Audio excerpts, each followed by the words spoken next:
All right. Well, I guess we're live. At least that's what this Hangout thing says. So I'm going to tweet out here on Twitter and let people know what we're doing. So, hello, welcome to my first ever live stream here, and I thought it would be interesting to talk to a couple different writers and talk about the process of writing for a comic book from ideas to script. So in this chat, I've got Mr. John LaChase as a writer, been writing screenplays for a while. You want to introduce yourself, John? How you doing? How are you? Great, great man of many words there. And So then the economy of words, yes. that's a drawback from writing screenplays, right? So, and then we have Cody Fernandez, who probably best known as Jack Irons. If you follow him, I'm sure everybody has. You want to say a little something there? Howdy, folks. Happy to be here. Happy to talk about writing. It's always an interesting road to walk creating, and I'm happy to be here and discuss it with these folks. Fantastic. All right. So, the reason why I wanted to do this was because I thought there's so many art related YouTube videos and streams. Mine would just be another one because I'm an artist first, writer second.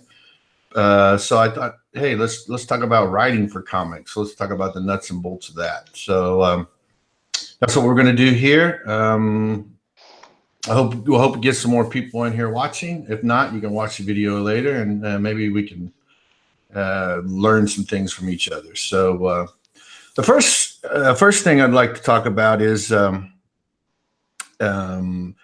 ideas. Where do you guys get your ideas? I don't know who wants to start, but John, you want to start? Oh, okay. All right, fine. Go, Cody. Oh, all right. Me, what I've done so far. So I guess every idea or everything that you're going to want to follow through with comes from a different place.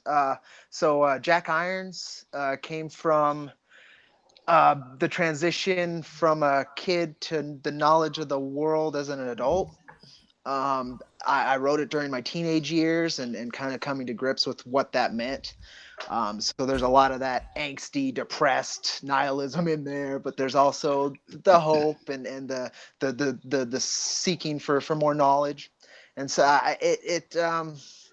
it was just a lot of random stuff I loved in childhood. I loved my Clint Eastwood westerns. I loved my science fiction movies.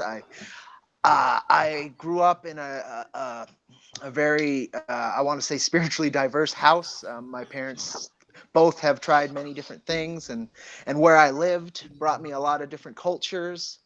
And so I've always had an open mind, and I've always been trying to absorb as much as I can. So Jack Irons was me as a teenager doing that. So there's a lot of other cultures in there that I still that was my perspective or my view through through the stuff I wanted to glean and take and better myself with. It's a lot. Really, I just tried to make something cool out of something that I really wanted to explore.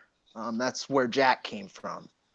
Yeah, At its most basic level, I think I phrased it. The original idea was, what if a man burdened with the literal weight of history couldn't end his life? That's the question that Jack's kind of mulling over throughout the whole thing, because he's an immortal cowboy who has reincarnated memories of about 2,500 lifetimes in the back of his mind at all times, and he's been living with that for couple hundred years, and so he kind of let the world go to hell. So he's trying to figure out if it's worth even trying to save. It's a think piece, is really what it is. But it's in a science fiction skin that I hope is a lot of fun, because it's off of a lot of things I enjoyed that were fun action. right. Yeah. Well, I've read the first one. I enjoyed it. Or would have done all the fan art for it. But it's interesting that you talk about that. The way what's driven you to do the writing for it is because it relates a lot to the art part as well. I know as an artist, I have all these weird images in my head and these cool ideas and I want to get them out on paper, and I'm just fortunate enough to be able to, work at it, practice hard, and I can throw those ideas on paper. And it's not much different with writing, is it? Where you could just, get those ideas and you get them out on paper and let other people enjoy them, I think. So. Yeah, that's the main part, is just getting the drive to follow through with it, and really follow through with it, not half-hearted, and do what you can. Right. Right. Looks like we got some people in here watching. Big thanks to everybody viewing so far. Numbing Disaster Anon and Slick Jimmy. Slick Jimmy also he has a book out as well. Little Girl Lethal, I believe that's what it is. And DC Fans United. Hey, welcome all. John, you wanna talk about how you get your ideas? What inspires you to write? Yeah, I've always liked writing, and I'm a sucker. You mentioned the Clint Eastwood movies, those kind of old spaghetti westerns. Oh I'm a yeah. sucker for that, for big heroes and big villains, and pretty black and white stuff. I don't really want to, when I watch a great movie, I want to see that. I want to see that play out. I want to know who the bad guy is right off the bat and who the good guy is, and let them go at each other. Give me that for an hour and a half or 2 hours. I love that. So when I write, I started taking on some of the bigger questions in my life. I love the concept of why we're here. I grew up on the opposite side of you, Jack. We were a Roman Catholic family, very religious and whatnot. So I've always been questions, what's your purpose? Why are we here? So in fact, I started looking at it the other day. Every screenplay I've ever written, every story I have notes on or whatnot, has that same concept, is that overarching concept of why we're here. So Yeah. also, by the way, you mentioned "Go to Hell," which is the name of my my screenplay and the graphic novel Bruce is about to develop for us, or at least draw out, bring to life. So you owe me a royalty on that. Thanks. Just to let you know. How many times you said Jack so far? I don't know, Cody. How many? But Go for it. it's one of those. It's one of those. For me, it's that big picture. What if? What if, what would happen when we, what happens when we get to heaven? If we get to heaven, is there a heaven? Is there a hell? I like those conflicts, that, good versus evil, because I honestly believe they both exist. So I'm always looking to put those situations together. And I learned early on, somebody said, take an ordinary guy, run him up a tree and throw rocks at him, and you've got a good story. So I try and do that with all my stories. Is you find that ordinary person, and you put them in that extraordinary position or environment, and you throw rocks at them. You let everything in the world that could go wrong, and they have a final conflict, and then you get that, final conflict and a new normal. So, which allows you to write the sequel. At least in my mind, it does. Uh, I like screenwriting because it's short, concise, and quick.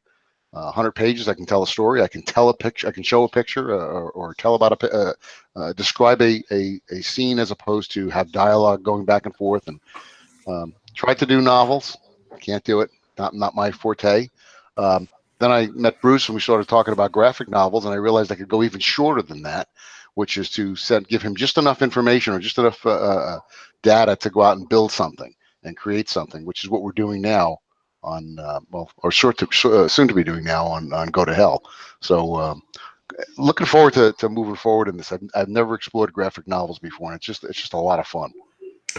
Yeah, and that's another interesting thing that I'd like to touch on as well, and that is, and we can get to that along the process of this discussion. But and that is, once you have your idea down, you're pretty sure what you want to do with it, and you've got your story plotted out, at least at a very high level.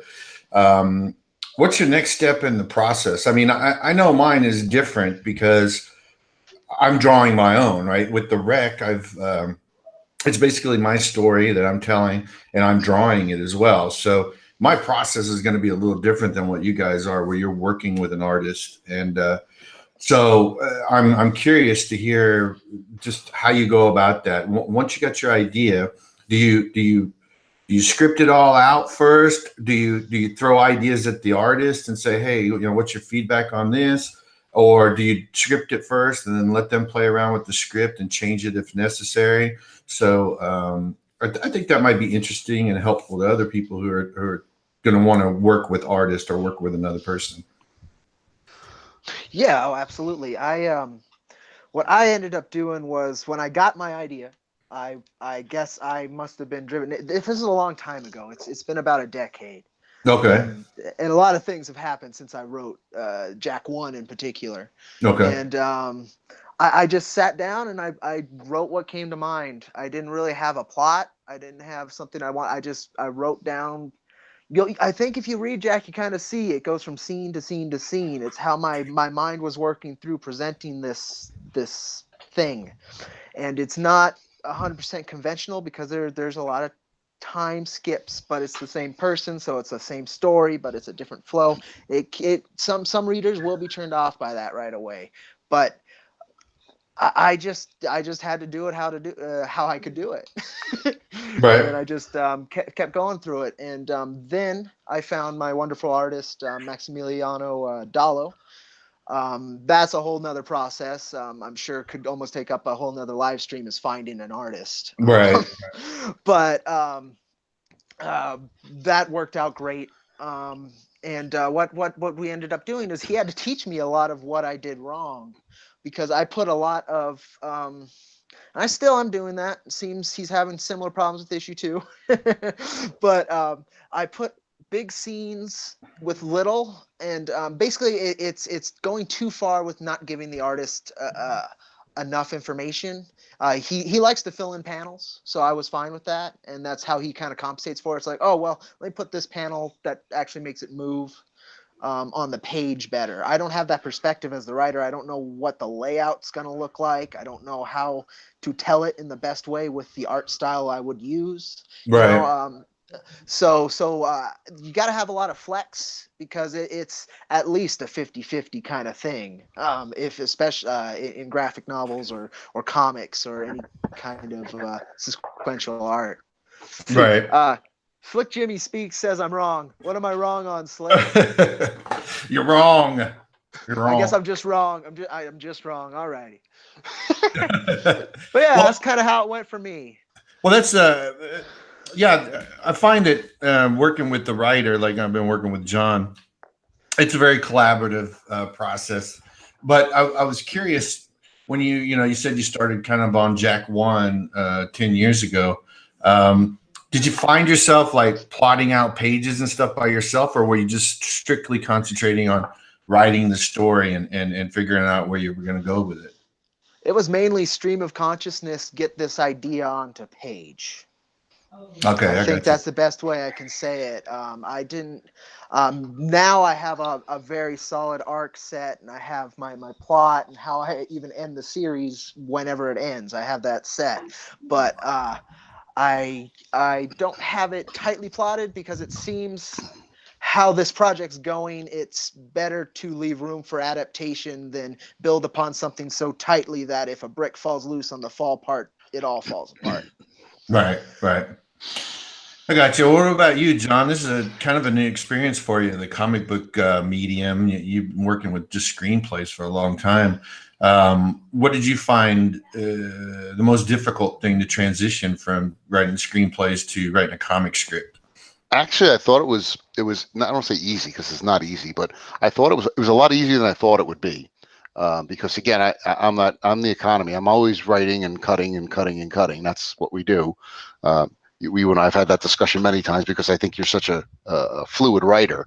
We're always saying, hey, what do you think of this? I'm taking that paragraph and cutting it down to 2 lines, or taking the 2 lines and cutting it down to 5 words. Yeah.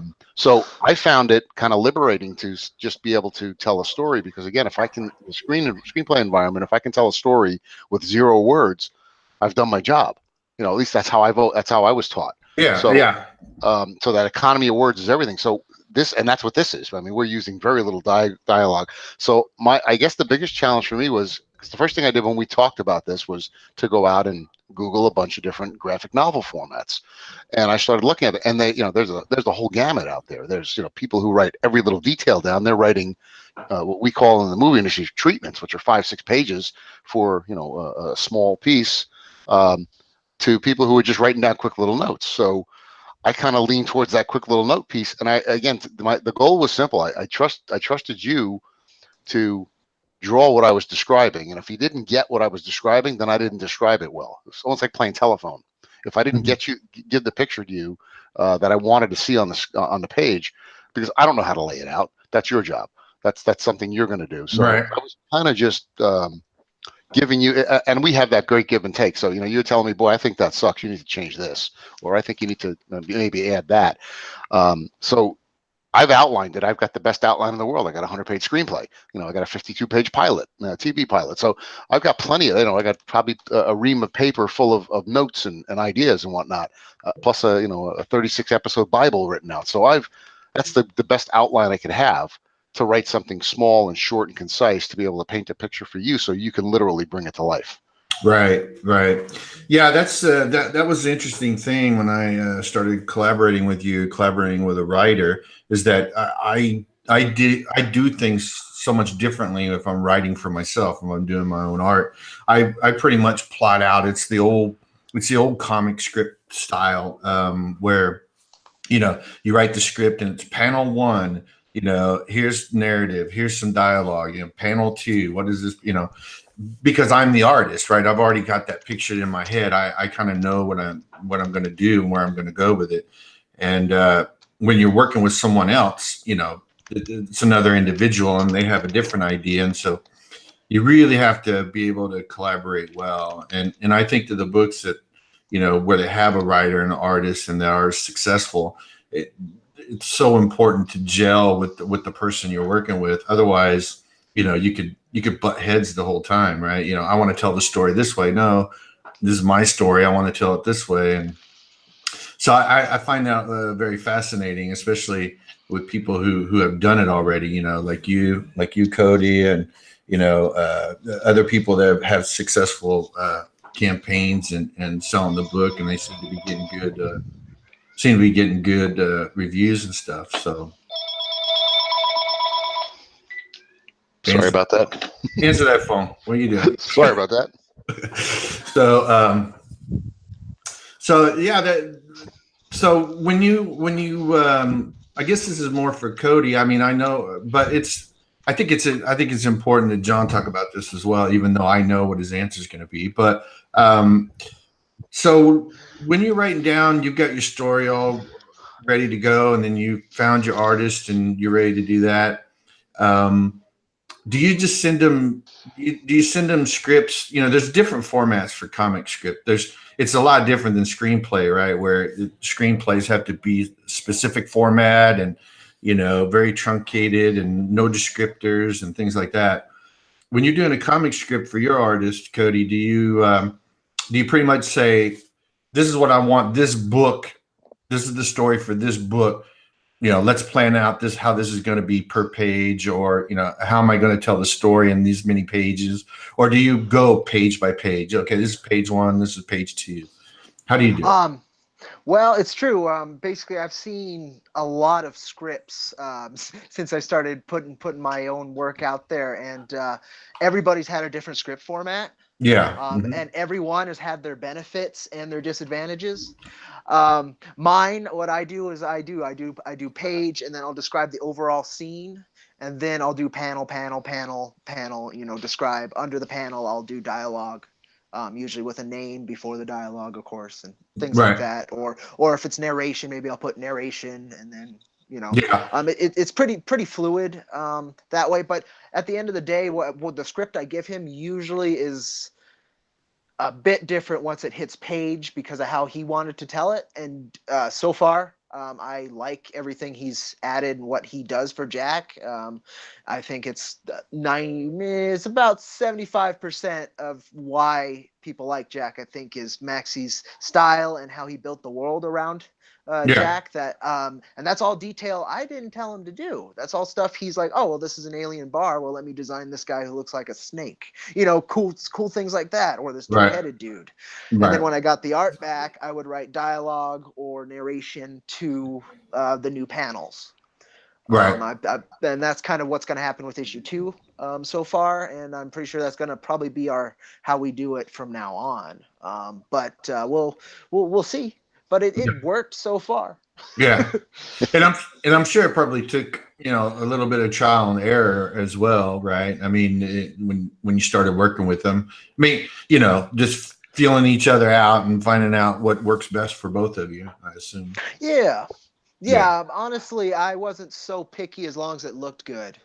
That's, I think, helped him a lot because all he could let his imagination run wild without worrying me much at all. The only thing I really designed the look of was the first draft of Jack. And what Maxie did with Jack is it's different and it's so much better. I mean, somebody could have done something nice with what I did by sticking to it, I'm sure. Right. But it's what he did had more personality because of how he does his art. It has that more edgy, I don't know, heavy metal kind of feel to it than a lot of the flowy, more round art. Yeah, yeah. It's a little. Yeah. It actually reminds me a lot of. I don't know. I'm an old guy. Okay, I don't know if you know this. I'm older. I'm in my I'm 53. Okay, so I grew up in the 70s and 80s, liking the comic industry back then, and so his stuff reminds me a lot of you nailed it. The heavy metal stuff, more of the indie stuff. One of his biggest influences is the guy who does Tank Girl. Yeah, exactly. I forgot his name. I feel so bad about that. He also designed the Gorillas, but that's and you can see that, and it's perfect because it's also a dystopian. It's got that disconnect, but it's got that cool, almost graffiti look to it. Mm-hmm. To how the lines are laid, I love it. I really couldn't have found a better fit for what I wanted to do with Jack at least coming out the gate. And it's amazing. I was really blessed. Hey, Jack, can I ask you a question? That first time you had your artist send you back information, pictures or a layout or a concept of your characters and your world, I found that I'm looking at them right now. They're hanging on my wall for the last couple of months now. The first headshots that Bruce did for me for Go to Hell, and I found that to be cathartic to almost to an extent because you're literally for the first time what's been in your mind for years and what you slaved over for such a long period of time to write is now standing there looking you in the face. Absolutely. I can speak to that on multiple levels just recently too, just because I finally got my book in hand after a decade. Oh, wow. So I've been working 4 years since we did the first free version of Jack Irons Online. That's the issue we just released now, but black and white. We didn't have color. This has a new cover and a lot of other kind of neat stuff in it. But anywho, so it's been a long time. But even before that, like I said, the hunt for an artist, it was relatively brutal for me. But then it stuck really nicely. I was able to meet Maxie in my hometown I met him through Craigslist. So that was fun. I didn't get stabbed. That was good.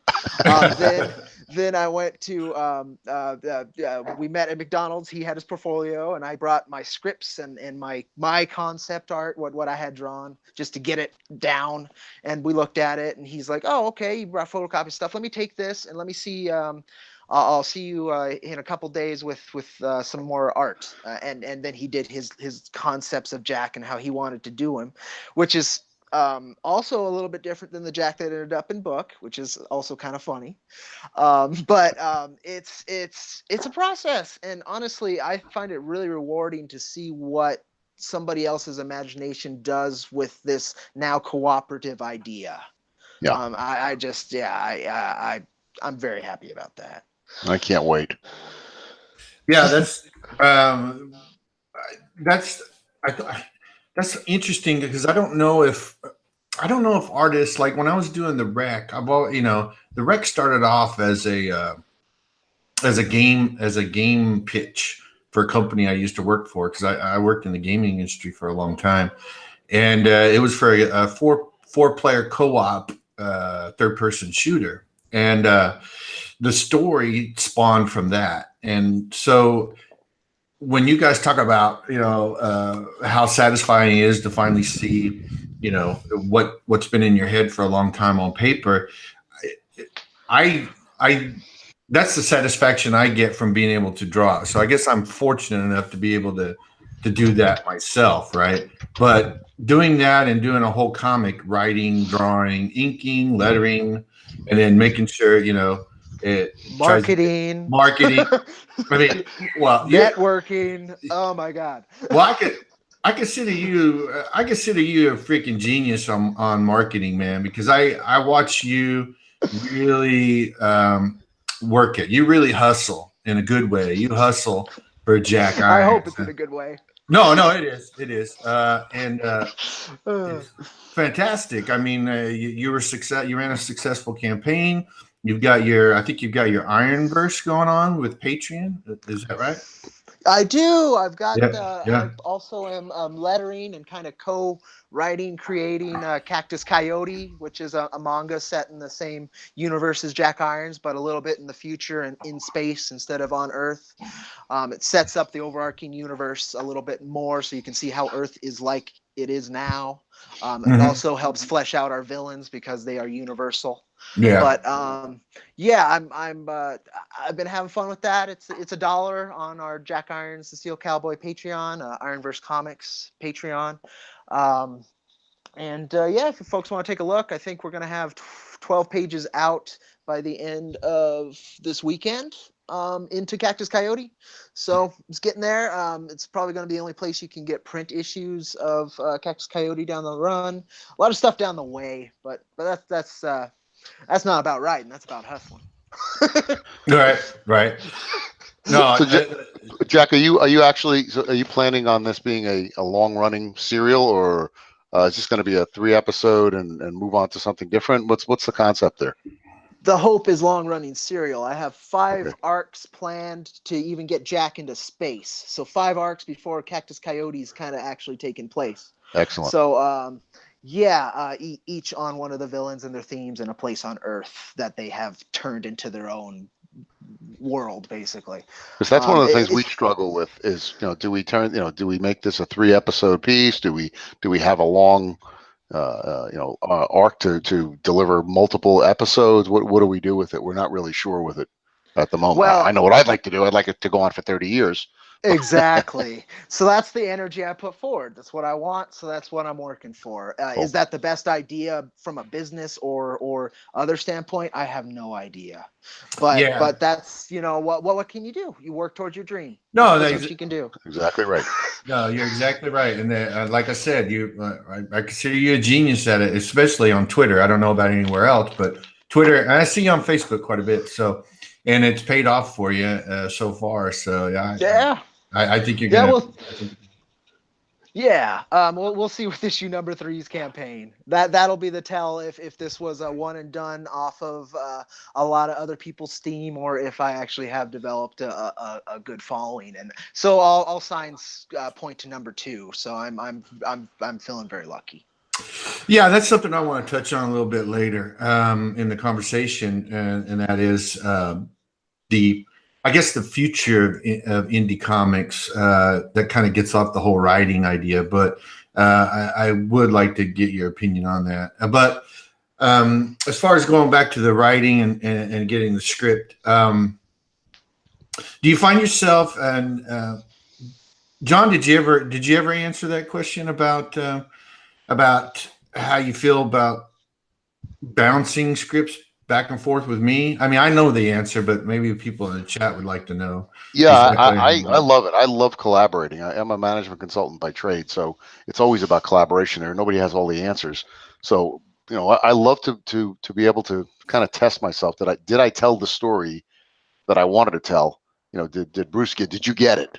So Right. if you're giving it back to me saying, wow, this is going to be great in space, and I'm thinking, no, it's not a sci-fi movie, then I did a poor job of getting it across. So I love that because I love to see what your ideas are. You have a very good sense of storytelling, and you have the one thing that I don't have. You know exactly how you see this story laying out on paper, and I don't have that. And I'll never have that. I may have an idea on, well, wow, that should be a splash page or whatnot, but until months ago, I had no idea what a splash page was. Right. Being a screenwriter, working from that perspective. So my goal was to give you as much landscape as you needed and as much information as you needed to draw a world and create a world, and create a character. So we're just now at the beginning of the creation for the characters for Go to Hell, and but the ones I'm looking at now probably aren't going to be what they look like before we're done. So, Right. but I love the feedback. Because you have ideas that I don't have. You have a perspective I don't have, and that's hugely important in finding the right path in anything we do. So. Right. So, well, let me ask you guys this. So, when you write in the script and you got your artist, do you find it helpful that is it like writing different drafts? Like, okay, here's my first shot at it. What do you think? Draw this, and then they come back with an idea like, maybe this will work better this way. Or would you rather just be able to just write the script and say, here you go, can you draw this? And then let the guy or let the artist draw it. And then you come back and say, no, this is not quite what I wanted. I do my best never to say, no, that's not quite what I wanted. He's got to do something completely off for me to really want to say that. So far, it's just it's been a lot, again, give and take. A lot of the time, an artist's eye is going to convince you once you see it on page. Right. So that's what I've seen a lot is once he's actually done the panel, then I'm like, oh, I see what he was doing there. Okay. And I'm usually I've only had to say it once on a concept that's coming down for another series we're hoping to put out called Tracker Top Predator. Mm-hmm. We had to discuss how we want to lay him out. It's trying to balance a guy with a lot of God, I wish I could use the word fetish without it meaning sex now, but it's fetishes. Totems will work. A lot of totems. Okay. He wears a lot of those, but we don't want him to look heavy. Right. Okay. And these are big monsters and things that he goes out and kills and takes parts of and uses. That's basically the whole point of his story, is just a lot of action of him hunting these crazy radioactive creatures. All right. He sent it back and he looked too heavy. He looked hunched. There was Okay. things like that, and I wasn't a fan of that. Okay. But yeah, it's just little things, and that's like the only thing. And it's been like I've been working with him for almost 5 years now, so it's kind of right. It's a good record. It's a good record. Now, and that's something I find that's unique in the indie scene, and that is for mainstream comics like Marvel and DC. If you're writing for an established character, right, with plenty of source material and things, I don't know how much of that collaboration you get between a writer and artist. And now I'm not experienced in that. I've never worked for the mainstream, and that might be a better question for somebody that has that experience. But it kind of lends itself that, maybe you don't have that kind of leeway. I mean, everybody knows what Spider-Man looks like. So, you got to draw Spider-Man, and the writer knows what Spider-Man looks like, and he knows what he's going to do. And, so I think that collaborative effort might not be as strong as it is in an indie comic, especially. Yeah, for sure. I know in a lot of teams that work for DC and Marvel, the writer and the artist don't even speak. It's all through Marvel. It's all through the editorial. They were hired by editorial for one part, and somebody else was hired by editorial for another. It's not they were working together to work on it. You can tell though, books that are people who have a rapport. There's usually a lot more to the book. It feels less just pump out a story, but yeah, it's a lot like that from what I can tell up in corporate, just because it's easier and they can control their artists and writers that way a lot easier if they're the only ones talking to them. So I get it. I don't like it. That mimics the film industry. I mean, where you're breaking ground, where are you stepping outside the lines? Well, that's all in indie films. Yep. They're not doing that. They're not spending $300 million on a tentpole project in Hollywood to say, hey, let's try something different. No, they want to know something they're going to make money on. So that's what I see this part of it with Bruce, is making sure that we have that interaction. So if you say, hey, what about this? And if it's a good idea, it's a good idea, no matter who has it. So this is really as much your story as it is mine. I may have written it, but you're going to bring it to life. So exactly. That's how I try to treat it too. It's the only respectful way to treat the work, in honesty, as far as I can tell.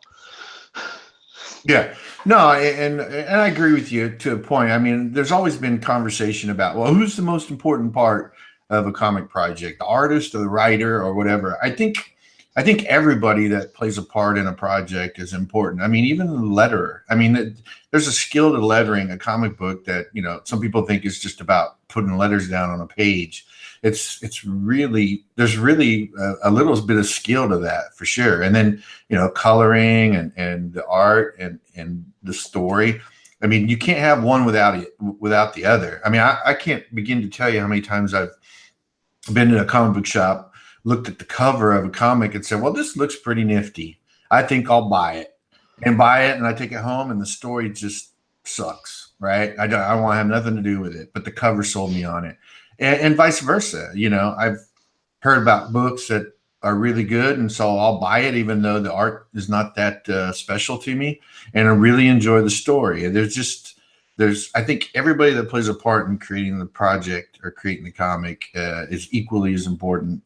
All those things, you know, factor in heavily to whether or not the book is good or not. So, agreed. Yeah. Yeah. So when you after the script and you've collaborated and you've done all, what I'm stumbling over my words here. I apologize. John, how do you feel about me coming back at you and telling you, well, this panel doesn't work? I mean, is it a personal thing? You don't take it personally, right? This is a good question for you, Cody, as well. Like, if the artist says, "Hey, you know, this just isn't working visually. I can't make it work. It doesn't look good the way it is. What if you try this?" I mean, it's not a personal thing, right? You don't take it personally. Not at all. I mean, when we were doing that one project we worked on for that quick little 8-page ash cam we did, we threw some pieces together and just formulating that one splash page together. We changed that about 3 or 4 times based on both of our inputs. So, you know, I saw it one way, you saw it a different way, but we conveyed what we want to convey. So, no, I don't take it personally at all. Again, I want to see what your perspective is, and I want to test my ability to tell the story. Because if you came back with exactly what I was thinking, that means I did a great job telling you the story. Right. That's how I looked at it. What about you, Cody? I know you probably don't, right? I'm not going to answer for you, but go ahead. Sorry, I lost the question is when your artist go ahead and mention it. Yeah, okay, I remember. Yeah, I don't take it personally, of course not, because like what was just being said, that it just means it wouldn't have been communicated properly. If the artist isn't getting the message, then certainly he couldn't communicate it. It would be playing, you know, it would be like him trying to translate Russian. It wouldn't make a lick of sense for anybody. So you know, you just need to fix that little bit of writing. Right. You know, sometimes it's easier to fix the writing than it is to fix the art. Absolutely. Right. Oh, yeah.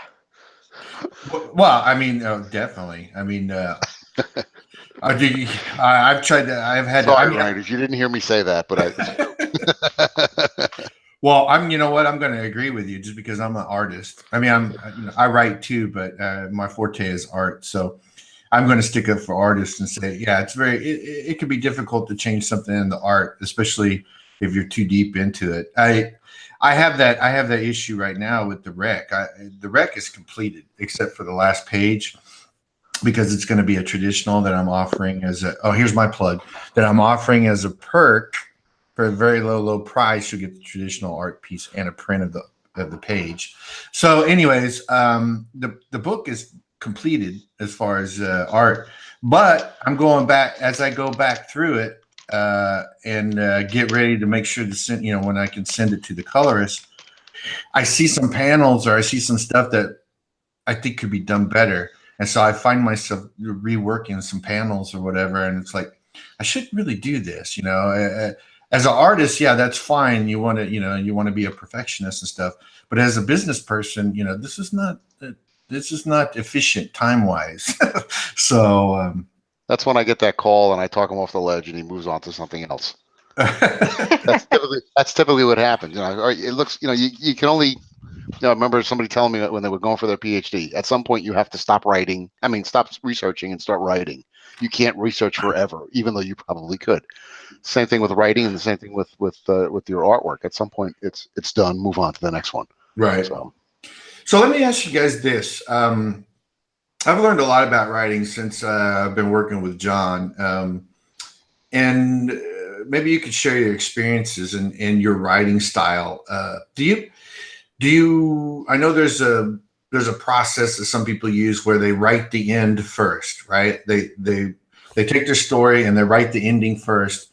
And then that way they have a clear map of where they want to go with this story. I know there's other processes that you can do as well, alternatively. So what do you guys do? What do you guys use?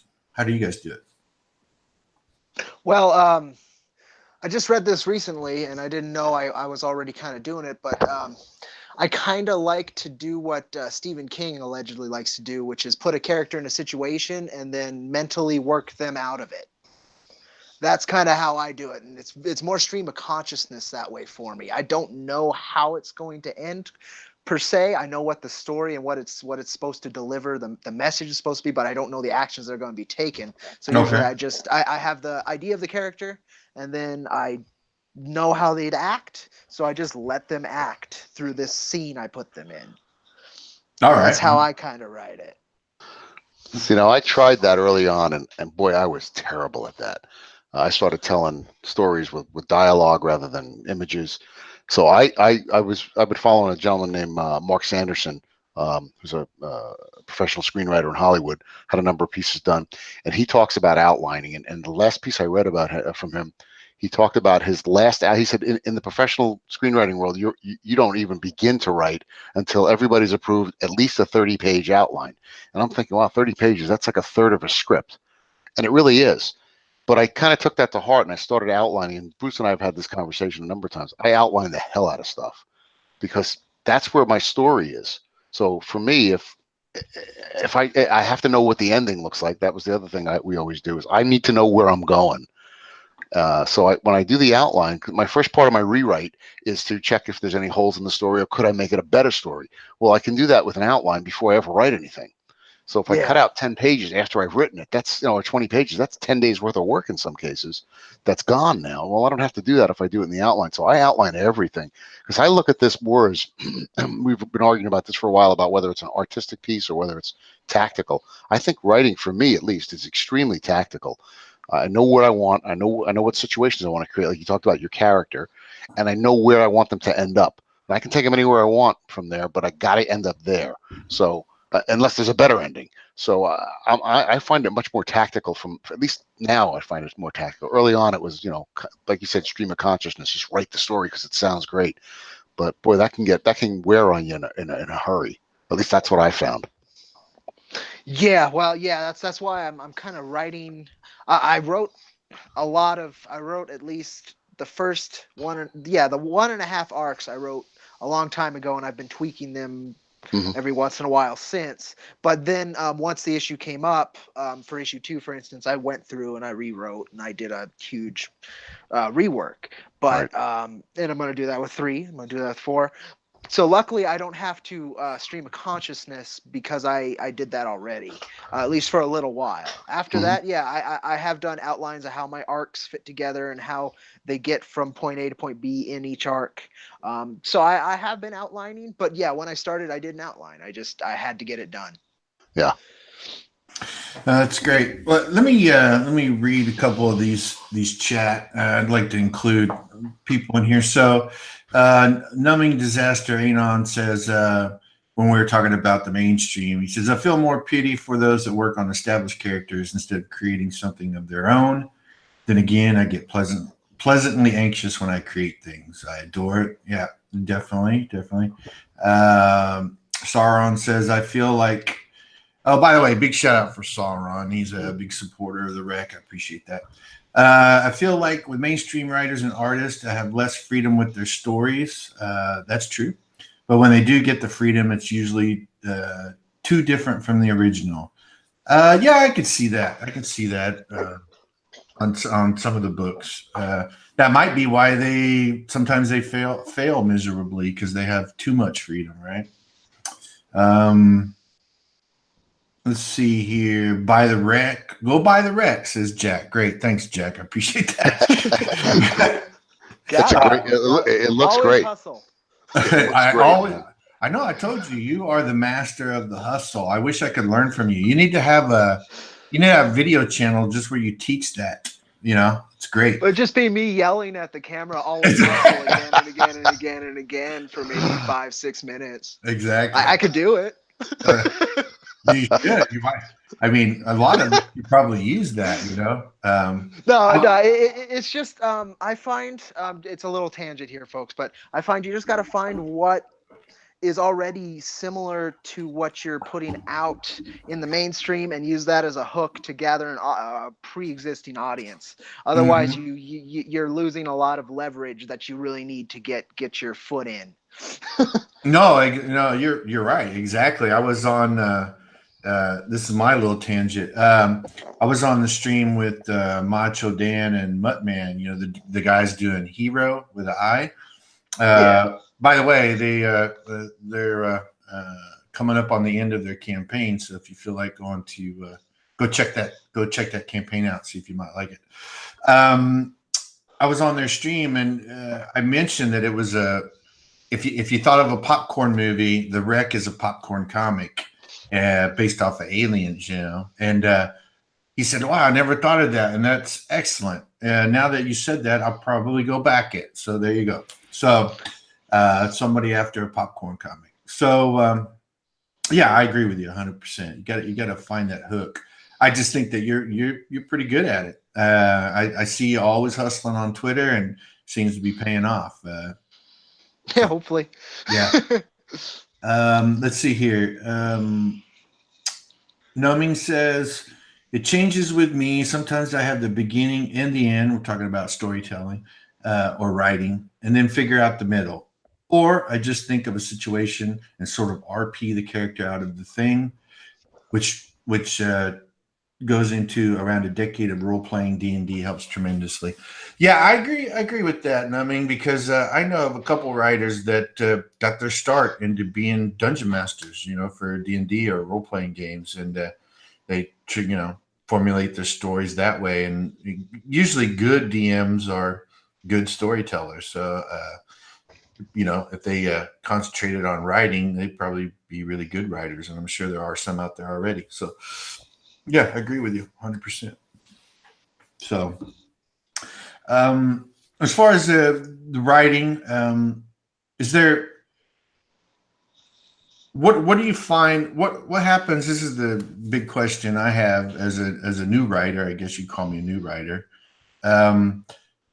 What happens when you guys get writer's block? What do you do? Is there such a thing as writer's block, or is it just not knowing where you're going with the story that causes the block? God, I think it's a little bit of both. Early on, I got it, but it's about outlining for me. I think again, it's become much more tactical.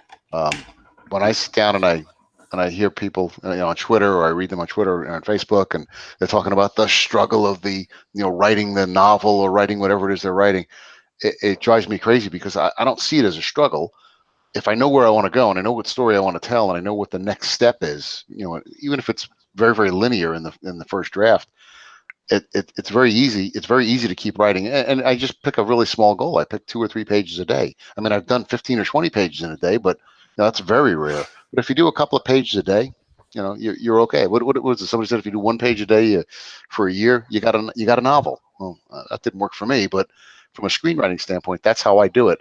And when I try and condense it even further into a graphic novel or a comic, now it's really an outline, because that's where we Bruce and I start to sit down and say, okay, well, here's where I think it goes next, and what do you think that looks like? And he's thinking a splash page, or this panel or that panel, or a 2-panel piece, and that's how we really start to put it together. That's why I kind of joked about it, but it's true. It's easier for me to rewrite around the physical layout than it is for him to redraw something. So before he even draws anything other than a stick figure, we're kind of figuring out what the page is going to look like, and then I'll write it from there, knowing what the overarching direction was.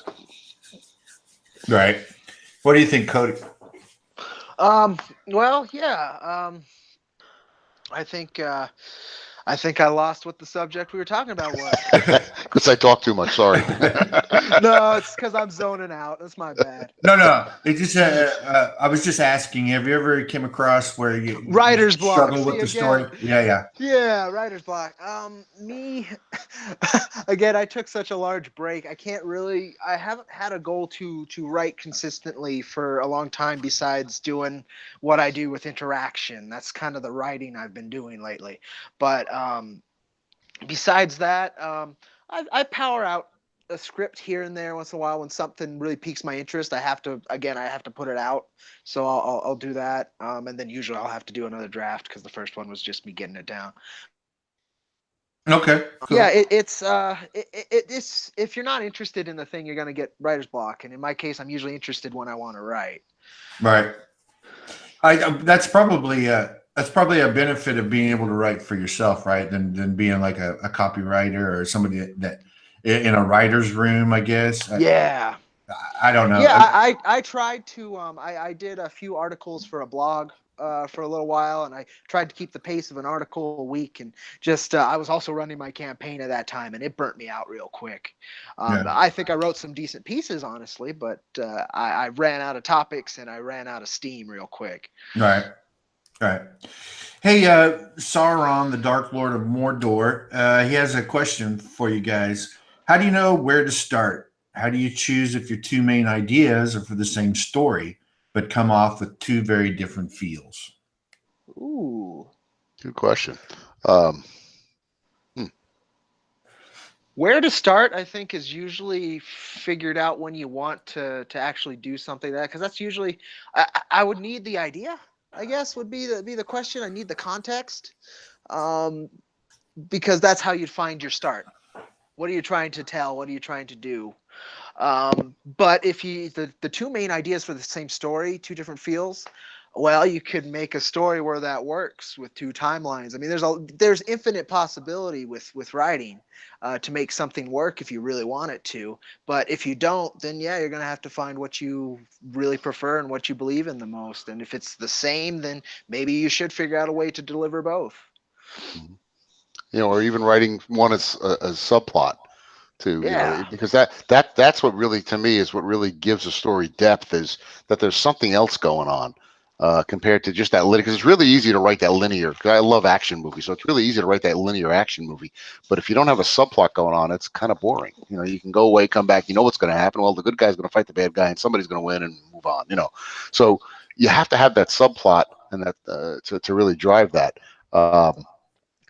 For me, the start, again, because I'm always looking for that first 3 or 4 pages. If you don't get the reader's attention from a screenplay, you're done. They're putting that in the garbage, in a pass. So it's got to be something spectacular. So I'm always thinking about, what's the best way to tell it? What's the most unique way to tell it? What's the one that's going to get them to say, "Gosh, what happens next? I got to turn the page."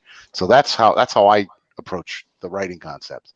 When I come up with an idea and I know where I want to go, how do I open it up? Well, that's how I open it. Right.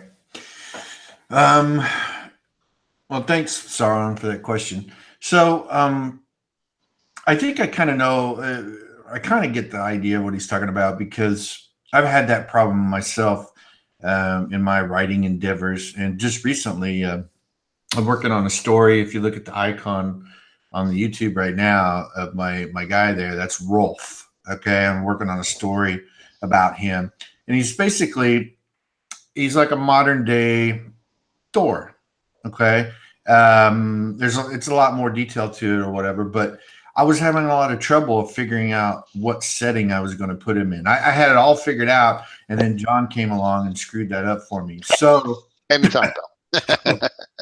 So now I've got a different set, a different world building I have to do, and so yeah, I kind of get his question there. You got a couple different ideas of where you want to go with something. How do you settle on one? And I think you guys got it right. You just have to either have to try to write them both in, or or just sit down and figure out what you want to do. So with one or the other. So yeah. So other than that, Is there anything about writing for comics that I don't know, Cody? I don't know your whole background. Have you always just written for comics, or have you tried your hand at writing prose, like for a novel or a screenplay or anything like that? Yeah, I've tried. I Mhm. just found it horribly boring. It just took too long for me. I couldn't do it. And I'm more of a staccato style, like a poet. I like short lines that deliver a lot of meaning.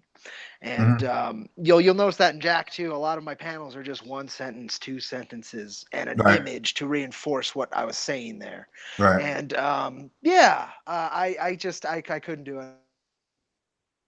Story that deserve that level of volume of information. I Right. think it wasn't something and for me to be able to deliver that volume of information in an interesting way, it wasn't something I could do very well. Right. Um, yeah, so yeah, I've always just kind of I can do comic scripts and I can hammer them out quick and feel accomplished, and then go back and fix them and actually make them something worth feeling accomplished, all relatively quickly compared to trying to really flesh something out that's going to be long and full of depth, in terms of the words, but I don't know if that's makes it a better story per se. Yeah. Right. Well, that was something that John, that I was trying to learn, trying to work on a couple screenplays. I have this tendency to do prose, right, where I want to describe everything, every little thing that's going on.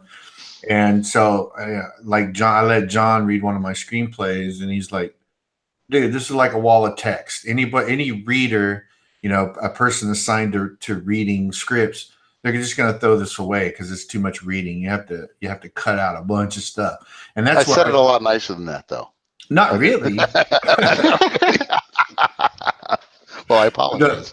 but so that's where I find a big difference between writing for a comic and writing for like a screenplay or a novel or whatever. So, um, but yeah, I can empathize with you completely. That like I'm totally the opposite. I want to. I'm very wordy. I want to bore people to death with walls of text. Ain't that right, John? So. Yes, in a nice way. So, Sauron wants to know, how do you know where to start? Oh no, we did that one.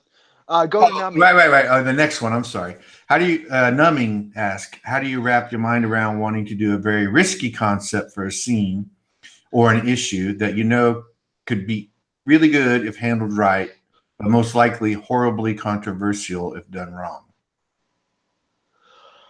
I sadly, I don't really tend to push my writing in that direction. Mm-hmm. So I haven't come across that speed bump too much. The closest thing I've come across is wanting to mirror a swastika with a more local cultural symbol, like what the Nazis did to the swastika. I Right. wanted to do that. I wanted to cock a local symbol and use it as branding on slaves and such. And it hasn't been part of the story yet, so I haven't had to worry about it. Mm-hmm. But that's something I've had to consider, because there's a lot of angles where, yeah, that's what I wanted to convey, that message, but that message, does it need to be conveyed, and is it worth the risk if it goes wrong? Right. I've still been weighing that, and that's the closest I've come to that kind of concept myself.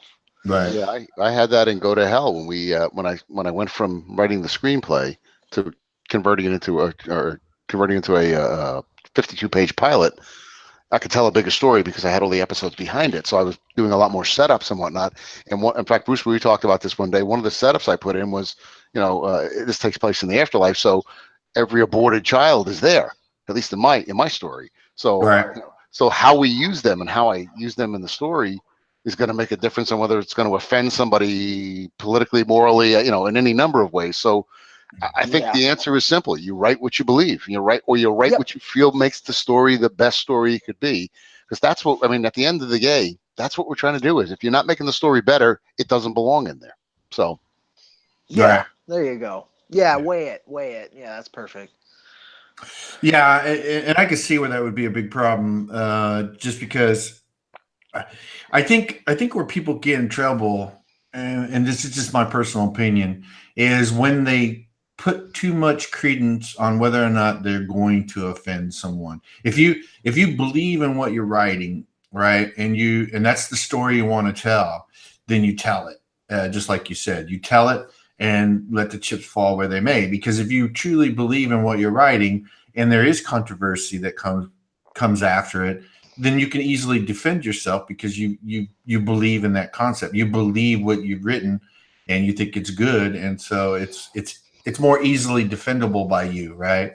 Than if you're tiptoeing around a subject and people say, well, why didn't you do it this way? Well, I didn't want to offend it.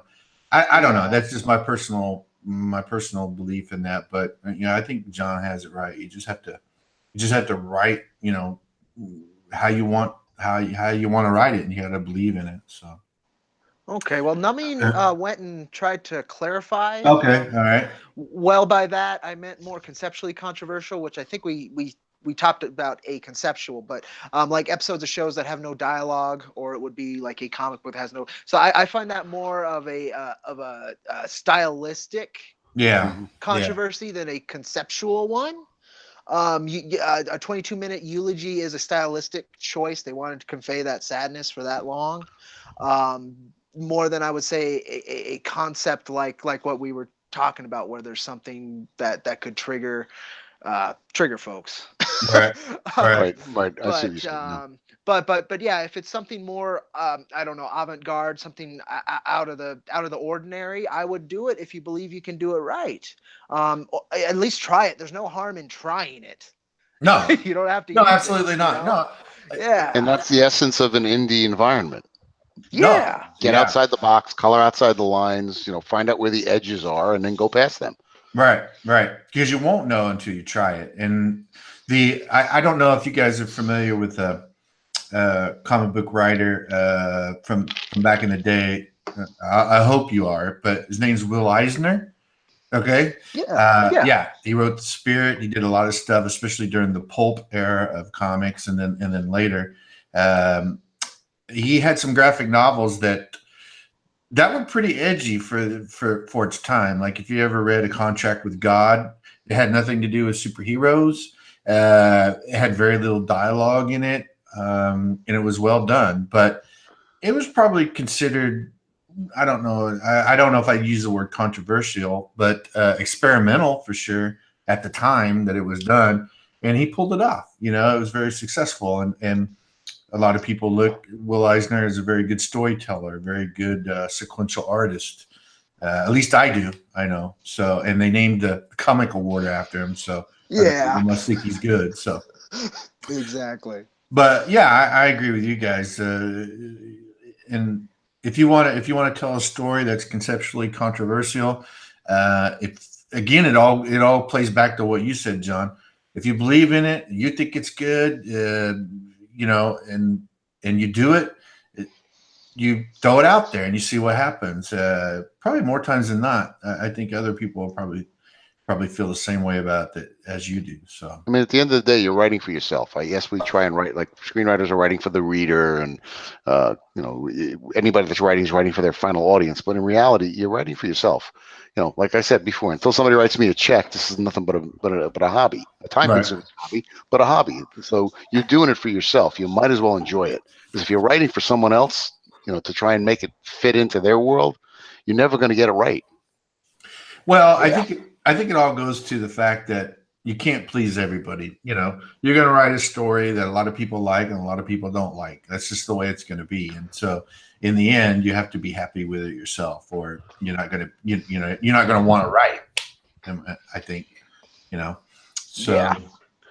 I mean, I know there's a lot of talk right now, especially in the comic book industry, about you got to listen to the customer, and and to a point, I agree with that. It's all about, in the end, you're trying to sell a product, and so you want people to be happy.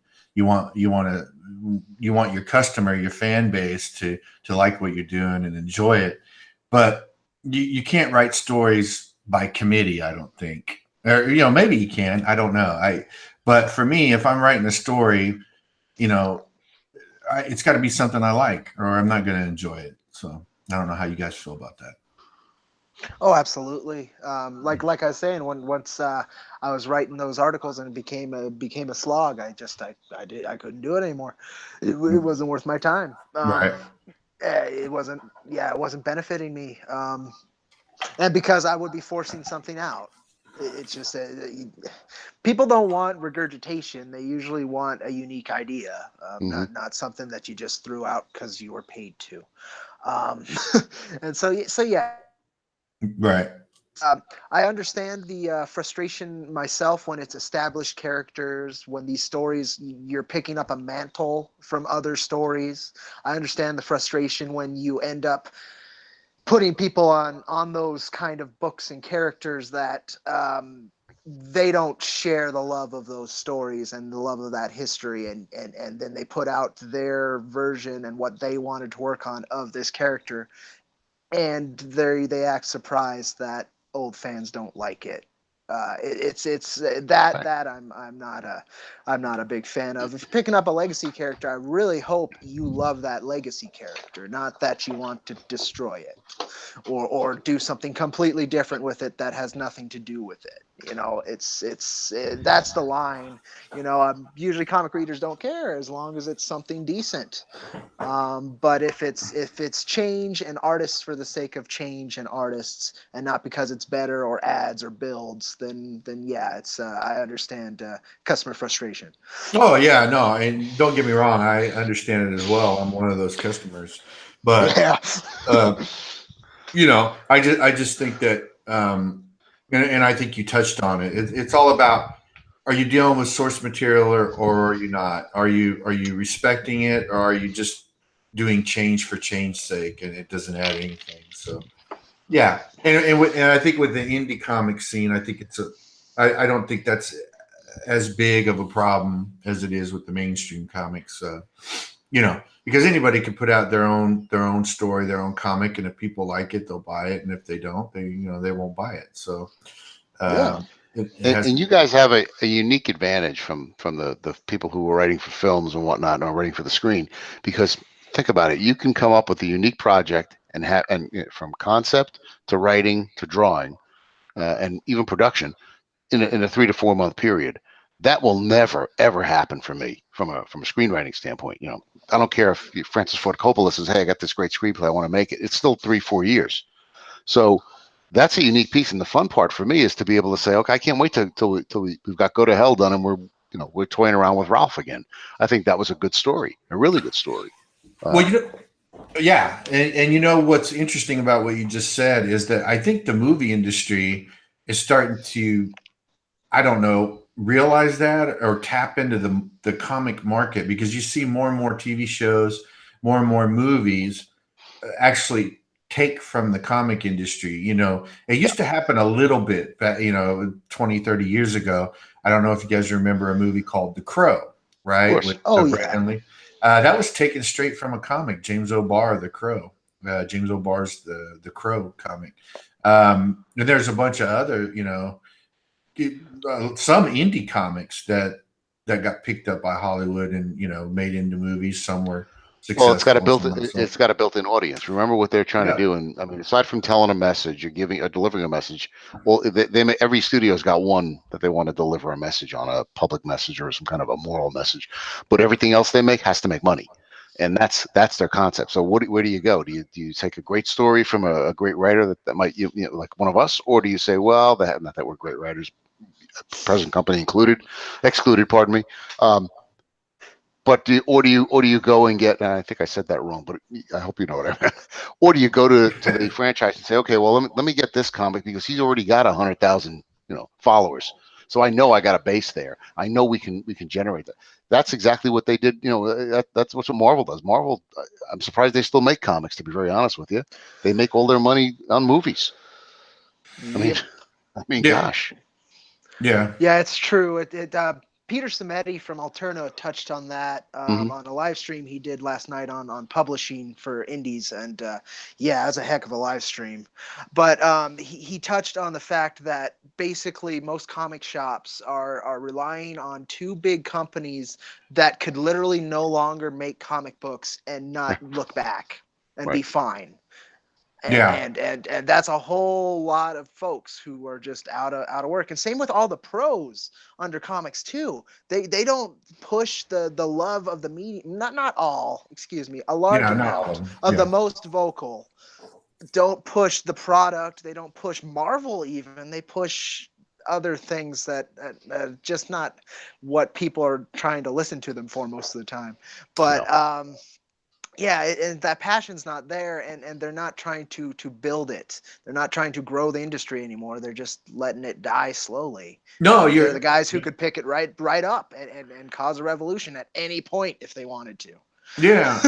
No, you're. I mean, you're exactly right. There's a lot.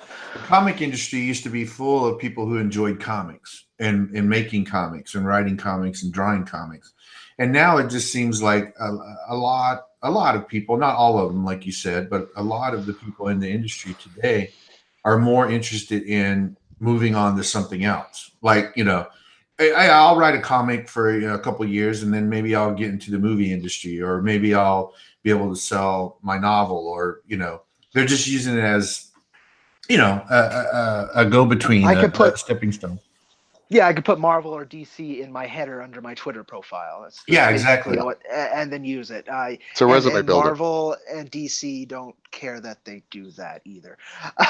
Right. It's a heck Yeah. of a thing. It's a heck Yeah. of a thing. Well, it's Yeah. going to go one of two ways. Because Bruce and you and I were arguing about this a few months ago, Yeah. because I kept saying, well, you've got a generation now that didn't grow up with paper; they grew up with electronics, so Yeah. they want that instant gratification on screen, see the movie, wait for the next one to come out because they're making two at a time now. They're making the sequel when they make the original. Well, so what's going to happen to that hardcore, that hard copy comic book? Are they going to go digital? So one of two things is going to happen. It's either going to become a niche industry for physical comic books, or there's going to be some disruptive technology or some disruptive group, as you mentioned, that's going to come in and say, "Hey, we're going back to the old way." You're seeing it already in TV. We joke around about Hallmark. Well, Hallmark pumps out movies like crazy. So does Sci-Fi Network and a variety of others, but they're doing it like the old studio network, where they have a bunch of young talent. They signed six movie contracts, and they're in everything for the next 2 years, and they got another group right behind them. So they're looking. That's where the screenwriters are going now. They're going to TV. They're not really, because there's only a few, probably 100, if there's that many, big budget movies made. So if you're not doing indie, you're doing television. Right. Right. So to me, this is so much more enjoyable. We can do in reality. We could probably do 3 to 4, maybe even 5 if we really push it.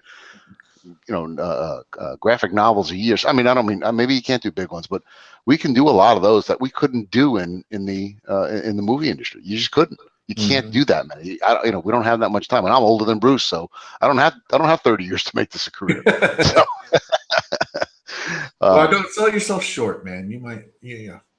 You might have to change your own diapers later, but you might be. Oh, thanks. Speaking of which, no.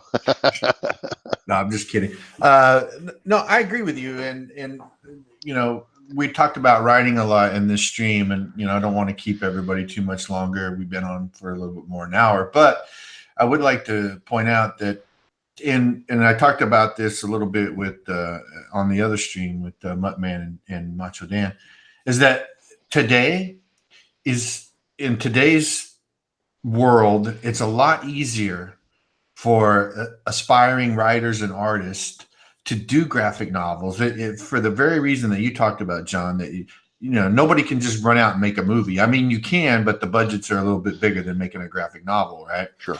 And in today's day and age, with digital distribution and social media marketing, that Jack or Cody is very prevalent at, the opportunity is there for anybody, any aspiring writer, any aspiring artist, to make a graphic novel, push it, get it out, and get it in front of readers, and build an audience, and go from there, and start to build their own little IP, and for very little money. Really, I say very little money. I guess a person who's pretty poor and can't afford to rub two nickels together. That's an old saying, by the way. That's an old person saying. aside from that, you can go out and do this stuff, and the opportunities are endless for anybody that wants to do it. So I think this is a really exciting time in the comic book industry. Now, you're right; it might turn into a very niche market, especially for floppies. But I'm sure over the next couple of years, people are going to come out with some crazy ideas. That's one of the things I want to talk about before we leave, though.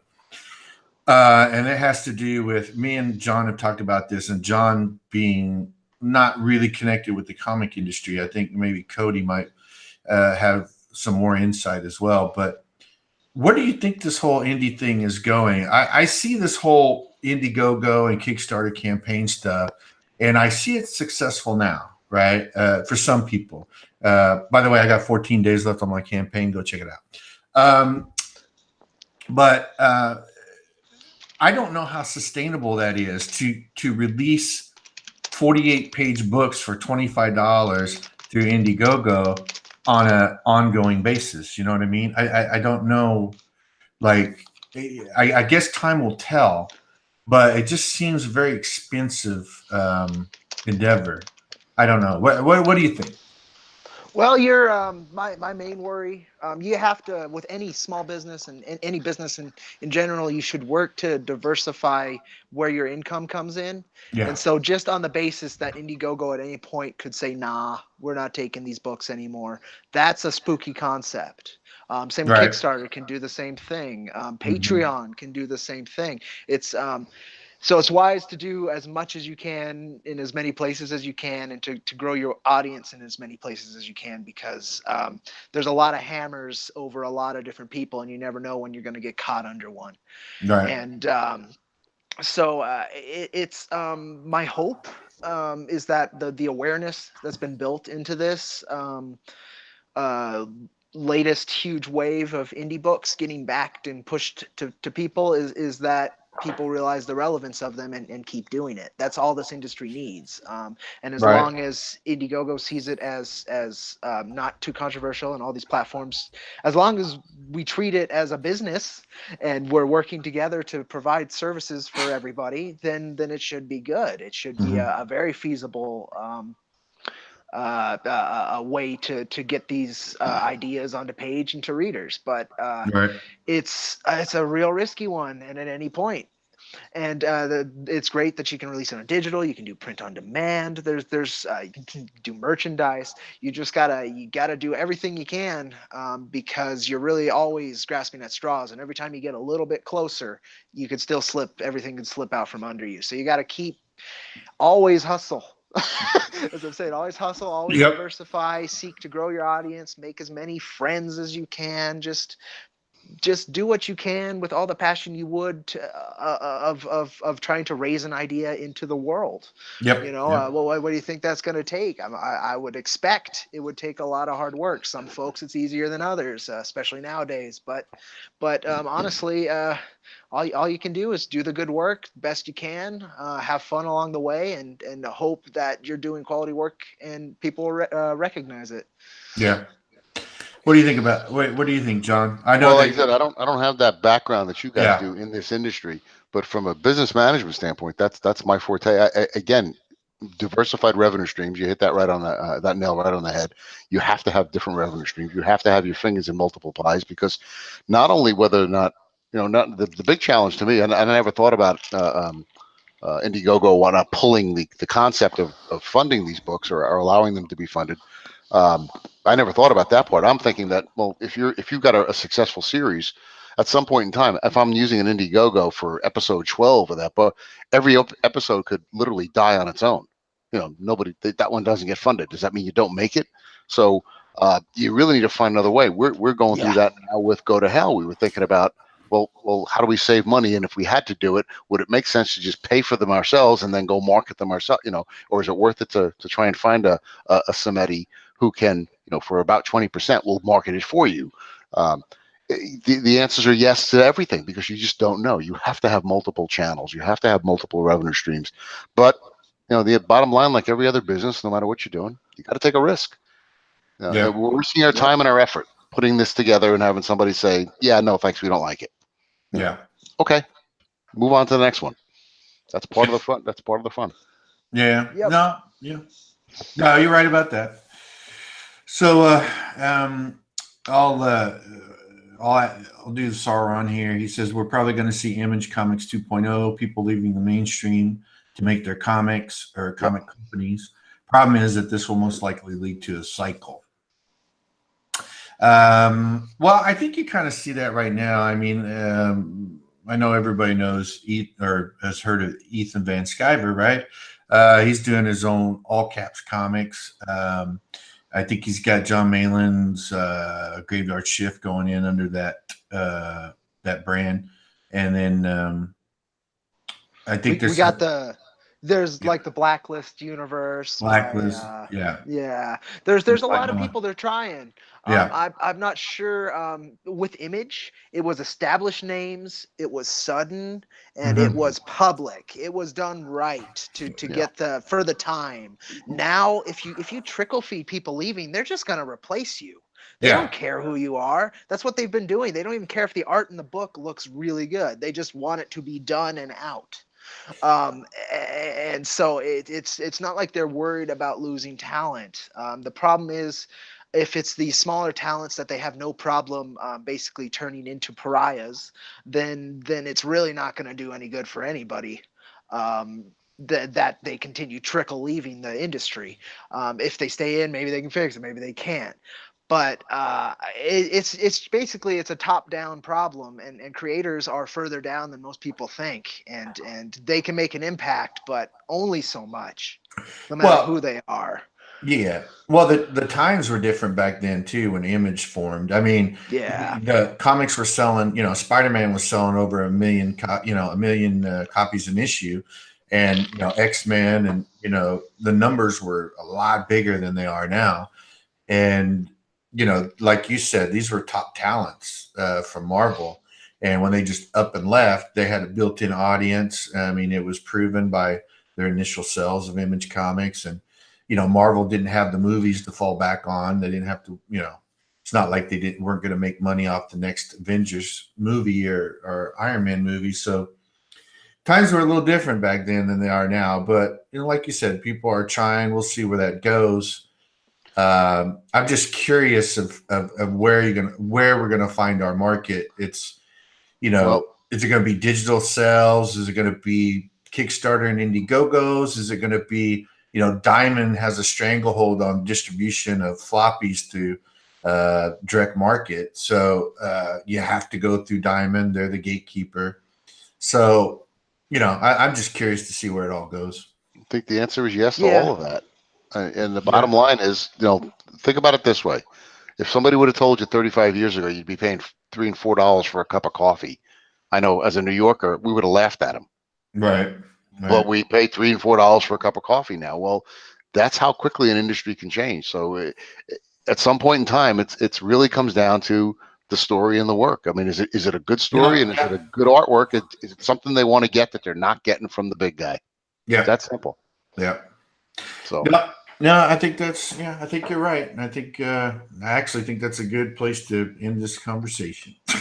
All righty. We've been on for 80 minutes, and, but, like I said, again, I want to thank you guys for coming on here and talking about writing. I know we digressed a little bit, but I think we stayed on to about the writing comic strips and stuff for the most part. And I hope I've learned a little something. I hope people in chat learned something. I hope they enjoyed it. Would you guys? I want to end it with you each talking. Whatever you want to talk about. Say a little something about your projects or what you're doing. If you want people to follow you, where they can find you at, anything like that. So, go. go ahead, Cody. I'm Cody Fernandez. I made Jack Irons the Steel Cowboy. Issue number 1 just got sent out to backers. It should be available to the wider public through Wicked Publishing, hopefully starting next year. I hope people continue to want to stay on the Jack train and keep it on rolling. We've got our Patreon, which is a great way to support myself in particular, but also my artist, Cactus Coyote.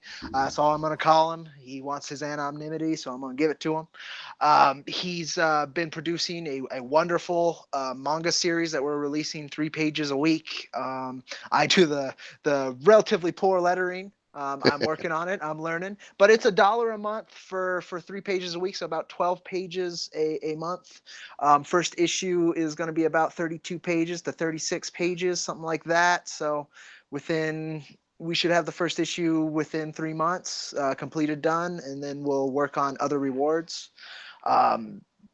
And I'm just hoping people want to continue. Next year is the time to jump back on the Jack train while we're finishing, giving everybody who gave us our initial love and care what they deserve for doing so.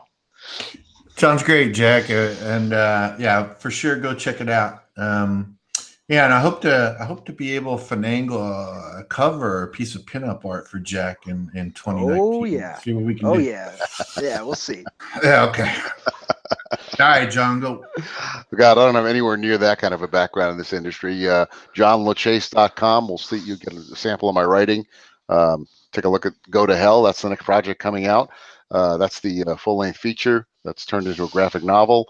And within the next week or so, I'll have the TV pilot posted up there as well. You can read it full length. Let me know what you think about it. By all means, shoot me an email on it. The Go to Hell Facebook page will be released pretty shortly. It's been out there a while. I haven't done anything with it yet, but waiting to actually see some artwork and start moving forward with the graphic novel. And look for me at JLaChase on Twitter and Facebook. Thanks again. I really enjoyed meeting Cody today and having a great conversation. I could talk about this all day. Absolutely. Yeah, thank you. Yeah, and thanks, John. And My pleasure. Go to Hell, as John mentioned, is another graphic novel I'll be working on probably 2019, maybe. What happened to December 15th? No, well, I'm going to be working on it, but you won't see it until. I mean, I still got the rec, brother. I still got the rec. I know. By the way, if you haven't seen the rec, go see it, man. It is absolutely one of the best ones I've seen out there. Please take a visit at the Indigoto. It's great work. It's a great story. It really is. Thanks, man. Oh, absolutely. Thanks, guys. Your checks are in the mail. So, okay. And then, of course, my name's Bruce, and I plan on doing these on a semi-regular basis. Anybody still in the chat? Next time, I've talked to Doug, who does Lone Wolf, and Macho Dan, who wrote Hero. That'll be the next conversation, maybe in a week or 2 weeks, maybe. But I've already talked to them. I'm working it out. So I like to do this as a regular basis and try to focus on writers. A lot of people do artists, and that's great. And I'm an artist. I'd like to get more exposure as well. But I don't think the writers get enough credit sometimes. So I'm going to work on that. So thanks everyone in the chat for doing this. Appreciate it. Pass it around. Let people watch the video. Hit the like button if you liked it, and subscribe to the channel if you would. And we'll talk to you next time. Appreciate everybody coming in. Bye. Later, folks. Take care.